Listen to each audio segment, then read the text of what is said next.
I'm Leanna Dippy with Campus Reform. Today we are at the University of Florida asking students which political figures they think that these 4 mansions belong to. But what happens when students find out that these 4 mansions, adding up to $3.2 million, all belong to BLM co-founder Patrisse Cullors? Does this make them more hesitant to support the organization? Let's find out.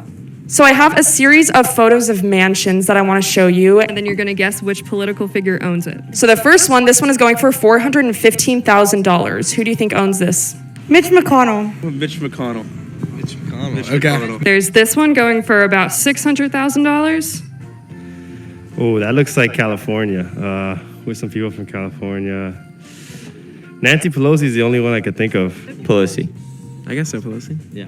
This next one is $800,000. Who do you think owns this one? Oh, 800,000? That's ridiculous. No, but I'll say Obama. Hillary. I'll go with Hillary too. $1.4 million. This one's in Malibu. Who do you think owns this one?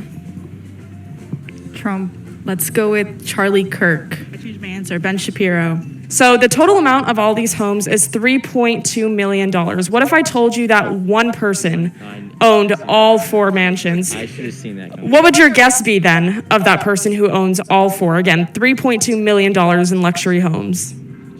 Hillary Clinton? I feel like, I don't know, that's like, for people to own multiple, that's like a Trump vibe. Obama. Do you think that this person would have benefited greatly from capitalism? Yeah, it looks like they're doing pretty good. Yes, I think so. I would probably say so, yes. Yeah, I'd say so too. It's not that necessary. Yeah. I mean, that's a lot of money. What if I were to tell you that all 4... So hello everyone and welcome back to the Dr. Nasir Shaikh Show. I'm your host, Dr. Nasir, and this is what we have on tap for you today, folks.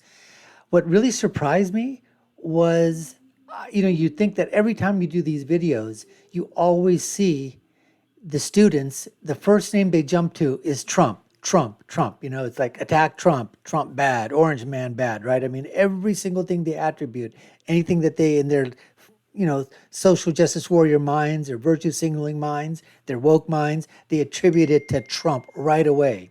And then they're told that it was somebody else.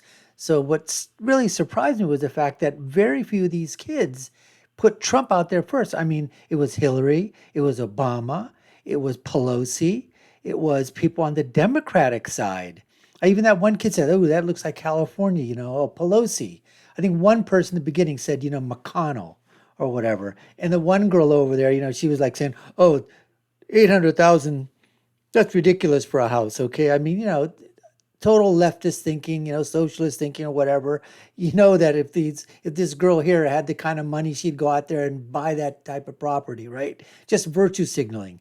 Anyways, so it's going to be interesting to see what happens when they basically tell them, who this house really belongs to. So let's go and see what these kids have to say when they find out that it was actually the BLM, the creator of BLM. These homes were owned by BLM co-founder Patrisse Cullors. Wow. Does that surprise you? Yes, I'm surprised. I'm surprised too. Wow. Very interesting. I didn't know that. Then I would wonder how she's making all that money. Like, I don't know what BLM is selling, but wow, she's doing pretty well for herself. Oh, really? Damn.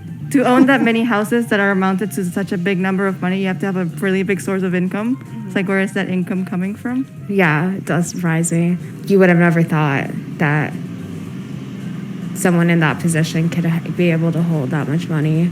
An activist, like same as her, wouldn't be able to have that much money. In a recent interview, she called capitalism tragic. I really have understood this moment while the COVID-19 and the illness is tragic. What's more tragic is capitalism. Do you think that's hypocritical at all? I might say slightly so, yes. It's a bit. Slightly so? You might say slightly so? When you want to parse their words, that guy's probably going to be a lawyer, right? An attorney. Slightly so? Hypocritical due to the fact she owns all these houses. Like, I would want to know how she got this money. Yeah, that's kind of ironic. Like really erotic. Yeah, a little bit. I mean, she's definitely benefiting from it because, like, you got 4 houses and you're vibing. It's a little different, so. It's not that necessary, and she's sort of preaching against this sort of thing. So, I mean, yeah. Unless she doesn't like owning 4 homes, which I find hard to imagine, I think that, yeah, it's a little hypocritical because capitalism is kind of paying for her lifestyle. The mother of Breonna Taylor recently came out and called the Black Lives Matter organization a fraud. The family of Michael Brown and a New York leader of the Black Lives Matter organization is calling for an investigation to see where this $3.2 million came from. Knowing all of this, seeing her luxury estates, does this make you guys, I guess, less inclined to donate to the organization or more hesitant to support it? Definitely more hesitant if you're unsure about where the money is coming from, if they're asking for so much donations. Based on like the fact that she is bashing capitalism and then also seems to be benefiting from it, yeah, I would probably be a little more hesitant. I have seen that it. What's also striking here in this video, I don't know if these kids have sort of, mellowed out a little bit or whatever, but I think in the face of just that unbelievable amount of money, I don't think there's any other conclusion that these kids can come to. Although sometimes, you see kids, their mental gymnastics are running through their heads, how can we spin this in a way that, makes it look good or whatever. But for the most part here, except for just a couple of those answers, it does seem that these kids are, actually shocked that this is going on, as if it could never, ever happen. All right. I mean, if this had been, something happening with Trump, they probably would have known about it, or an allegation, they would have just, come up with it, right away.